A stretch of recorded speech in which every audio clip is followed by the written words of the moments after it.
Hello everyone, this is Rolly Singh. In today's lecture, we will discuss about atom and molecules. Okay? आज हम लोग पढ़ेंगे chapter 3 atom and molecules के कुछ questions और उनको सॉल्व करेंगे और कैसे सॉल्व करते हैं यह भी देखेंगे।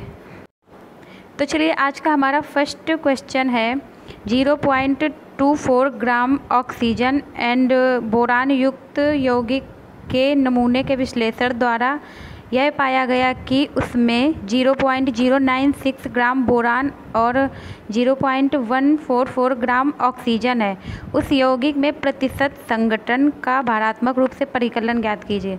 तो ये हम लोगों को क्वेश्चन करना है, इसका जो परसेंटेज है वो निकालना है।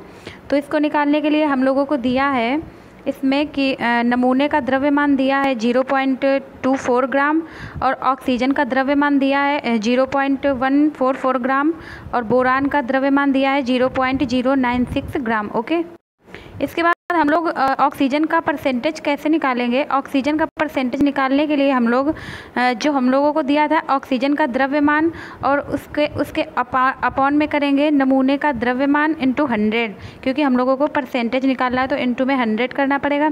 तो हमें दिया था ऑक्सीजन का द्रव्यमान दिया था 0.04 ग्राम और नमूने का द्रव्यमान दिया था 0.24 ग्राम इंटू 100 करेंगे तो हमारा जो ऑक्सीजन का परसेंटेज आ जाएगा वो कितना आ जाएगा 60%। ओके, इसके बाद हम लोग निकालेंगे कि बोरान का परसेंटेज क्या होगा।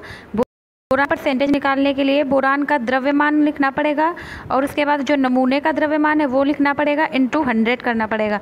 तो हम लोगों को बोरान का द्रव्यमान दिया था 0.096 ग्राम और अपॉन जो नमूने का द्रव्यमान है वो टोटल जो था वो नमूने का द्रव्यमान होगा वो दिया था 0.04 ग्राम इंटू 100 करेंगे तो ये हमारा आ जाएगा 40%। ओके, इसके बाद हम लोग देखते हैं सेकेंड क्वेश्चन है हमारा 3.0 ग्राम कार्बन और 8.00 ग्राम ऑक्सीजन में जलकर 11.00 ग्राम कार्बन डाइऑक्साइड निर्मित करता है। जब 3.00 ग्राम कार्बन को 50.00 ग्राम ऑक्सीजन में जलाएंगे तो कितने ग्राम कार्बन डाइऑक्साइड का निर्माण होगा। आपका उत्तर रासायनिक संयोजन के किस नियम पर आधारित है। इसमें हम लोगों को बताना है कि ये जो क्वेश्चन है ये हमारा किस रासायनिक संयोजन के किस नियम पर आधारित है। ओके, तो इसमें हम लोग देखें जो हमारा CO2 है कार्बन डाइऑक्साइड वो हमारा C और O2 कार्बन और ऑक्सीजन से मिलकर बना है। तो जो C का मान होता है कार्बन का वो हमारा होता है परमाणु क्रमांक होता है 12 और जो ऑक्सीजन का होता है वो होता है हमारा 16। तो इसमें ऑक्सीजन के 2 यौगिक दिए हैं तो इसका हो जाएगा 16 इंटू 2 तो ये हो जाएगा कितना 32। ओके, इसके बाद जब हम लोग दोनों को जोड़ेंगे तो ये हो जाएगा हमारा 44 ग्राम, ये हमारा हो जाएगा 44 ग्राम। इसके बाद C और O के भार का अनुपात, इनका दोनों का हम लोग अनुपात निकालेंगे। ये दिया था 12 और ये दिया था 32, तो जब हम लोग अनुपात निकालेंगे तो ये आएगा 3:8। ओके, अर्थात 3 ग्राम कार्बन 8 ग्राम ऑक्सीजन के साथ सहयोग करके 11.00 ग्राम CO2 बनाएगा। तो हम लोगों को इसमें ये बताना था। और इसके बाद जब हम 3.00 ग्राम कार्बन और 50.00 ग्राम ऑक्सीजन को जलाएंगे तो यह केवल 8.00 ग्राम ऑक्सीजन के साथ सहयोग करेगा और यह 11.00 ग्राम CO2 बनेगा, जबकि 42 ग्राम ऑक्सीजन शेष बच जाएगा। जब हम लोग इसकी क्रिया करवाएंगे तो यह जो 42 ग्राम ऑक्सीजन है यह शेष बच जाएगा। अतः ये जो हमारा उत्तर है ये किस नियम पर आधारित है, स्थिर अनुपात के नियम पर। ओके, इसके बाद हम लोग देखते हैं बहुपरमाणु आयन क्या होते हैं। एग्जाम्पल सहित बताना है। जो बहुपरमाणु आयन होते हैं परमाणुओं का एक ऐसा समूह जिन पर नेट आवेश होता है, मतलब कि जैसे परमाणु होते हैं उनका एक ऐसा समूह जिन पर नेट आवेश विद्यमान होता है, मतलब नेट आवेश होता है या तो धनात्मक होता है या तो ऋणात्मक आवेश होगा, उसे हम लोग क्या बोलेंगे बहुपरमाणु आयन। ओके, जैसे कि हम लोगों के पास है फॉस्फेट आयन, तो इसको हम लोग क्या बोलेंगे PO4 का होल थ्राइस। जैसे कि हम लोगों के पास है सल्फेट आयन, इसको हम लोग बोलेंगे SO4 का होल ट्वाइस। जैसे हम लोगों के पास है कार्बोनेट आयन, इसको हम लोग बोलेंगे CO3 का होल ट्वाइस। ओके, इसके बाद नेक्स्ट जो मैग्नीशियम क्लोराइड होगा उसका रासायनिक सूत्र क्या होगा? MgCl2। जो कैल्शियम क्लोराइड होगा इसका रासायनिक सूत्र होगा CaCl2। इसके बाद जो कॉपर नाइट्रेट होगा इसका सूत्र हमारा हो जाएगा CONO3 का होल ट्वाइस।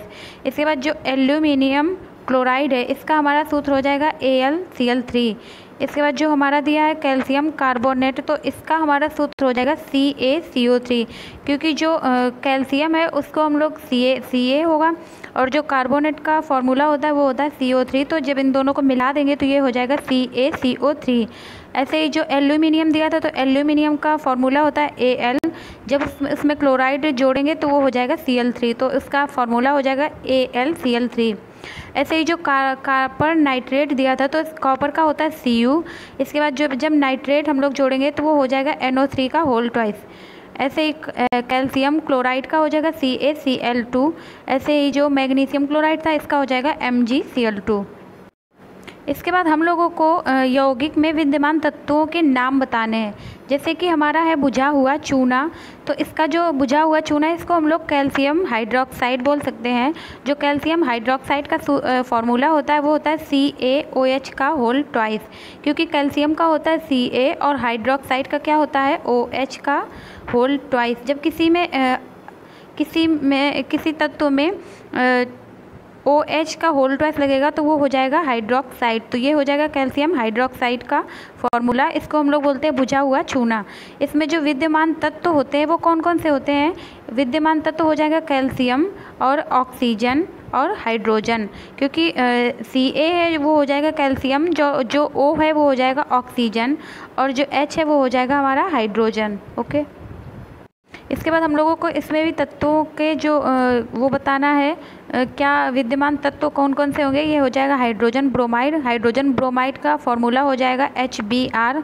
इसमें जो तत्व होंगे वो होगा हाइड्रोजन और हो जाएगा हमारा Br ब्रोमीन। ओके, इसके बाद नेक्स्ट देखते हैं। जो नेक्स्ट है हमारा वो है बेकिंग पाउडर। जो हमारा खाने वाला सोडा होता है उसको हम लोग क्या बोलते हैं? Baking powder. जो बेकिंग पाउडर होता है इसको हम लोग सोडियम बाइकार्बोनेट भी बोलते हैं। इसका जो रासायनिक नाम होता है, मतलब कि केमिकल नेम होता है, इसको हम लोग बोलते हैं सोडियम बाइकार्बोनेट। इसे सोडियम हाइड्रोजन कार्बोनेट भी कहा जाता है। इसका जो रासायनिक सूत्र होता है वो होता है NaHCO3। तो इसमें जो विद्यमान तत्व कौन कौन से होंगे? इसमें विद्यमान तत्व होगा Na मतलब सोडियम, उसके बाद हाइड्रोजन, उसके बाद कार्बन और ऑक्सीजन। तो जो हमारा ये सोडियम बाइकार्बोनेट है इसमें हम लोगों के हो जाएंगे तत्व NaH, और Na हो जाएगा सोडियम और H हाइड्रोजन और C हो जाएगा कार्बन और O हो जाएगा ऑक्सीजन। ओके, इसके बाद नेक्स्ट देखते हैं पोटेशियम सल्फेट। पोटेशियम सल्फेट का जो रासायनिक सूत्र होता है वो होता है K2SO4। K हो जाएगा हमारा पोटेशियम, S हो जाएगा हमारा सल्फर और O हो जाएगा ऑक्सीजन। तो जो K2SO4 में तत्व हैं, कौन कौन से तत्व हैं? हमारा पोटेशियम तत्व है और सल्फर है और ऑक्सीजन है। तो जो हमारा पोटेशियम सल्फेट का फॉर्मूला होगा या रासायनिक सूत्र होगा वो होगा हमारा K2SO4। ओके, इसके बाद जो नेक्स्ट है इसमें हम लोगों को बताना है मोलर द्रव्यमान। इसमें हम लोगों को मोलर द्रव्यमान की परिकलन। तो इसमें जो एथाइन होता है, एथाइन का फॉर्मूला होता है C2H2। तो इसमें हम लोगों के जो तत्व है वो हो जाएगा C कार्बन और H हाइड्रोजन। तो इसमें जो C2H2 है तो इसका हमें मोलर द्रव्यमान निकालना है। तो मोलर द्रव्यमान निकालने के लिए हम लोग जो C का कार्बन का मोलर द्रव्यमान होता है वो होता है 12। तो 12 जब C2 दिया था तो C2 तो 12 × 2 करेंगे, और उसके बाद जो हाइड्रोजन का होता है वो द्रव्यमान होता है 1। तो इसमें 1 × 2 करेंगे तो ये हो जाएगा 24 और ये वाला हो जाएगा 2। जब दोनों को जोड़ेंगे तो इसका जो मोलर द्रव्यमान आ जाएगा वो क्या आ जाएगा? 26 आ जाएगा। जो एथाइन का मोलर द्रव्यमान होगा वो हो जाएगा 26। ओके, इसके बाद नेक्स्ट देखते हैं हमें सल्फर अणु 8 का जो मोलर द्रव्यमान बताना है, तो जो सल्फ़र होता है उसका हमारा परमाणु क्रमांक होता है, सल्फ़र का होता है 32। तो जब 32 में इसके 8 अणु हैं हमारे, ये मतलब कि S जो होगा वो परमाणु होगा और जो जितने उसमें दिए होंगे उसके साथ में वो होंगे हमारे अणु। तो इसमें जो 8 है वो हमारे अणु हैं, तो उनका दोनों का मल्टीप्लाई करेंगे। जब मल्टीप्लाई करेंगे तो वो आ जाएगा 256 ग्राम। ओके, जो हमारा सल्फ़र अणु का मोलर द्रव्यमान होगा वो होगा हमारा 256 ग्राम। ओके, इसके बाद नेक्स्ट देखते हैं जो फास्फोरस अणु होता है, हमें इसका द्रव्यमान मोलर द्रव्यमान बताना है।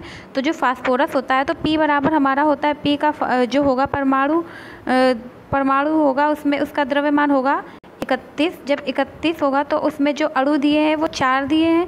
जब अणु 4 दिए हैं तो उनका दोनों का मल्टीप्लाई करेंगे तो वो होगा हमारा 31 × 4, तो ये आ जाएगा 124 ग्राम।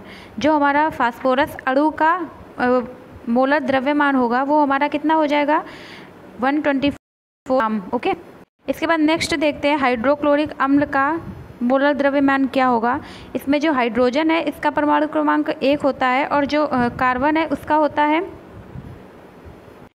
हाइड्रोजन का होता है 1 और जो हमारा क्लोरीन दिया है ये HCl क्लोरीन है, जो क्लोरीन का होता है वो होता है 35.5।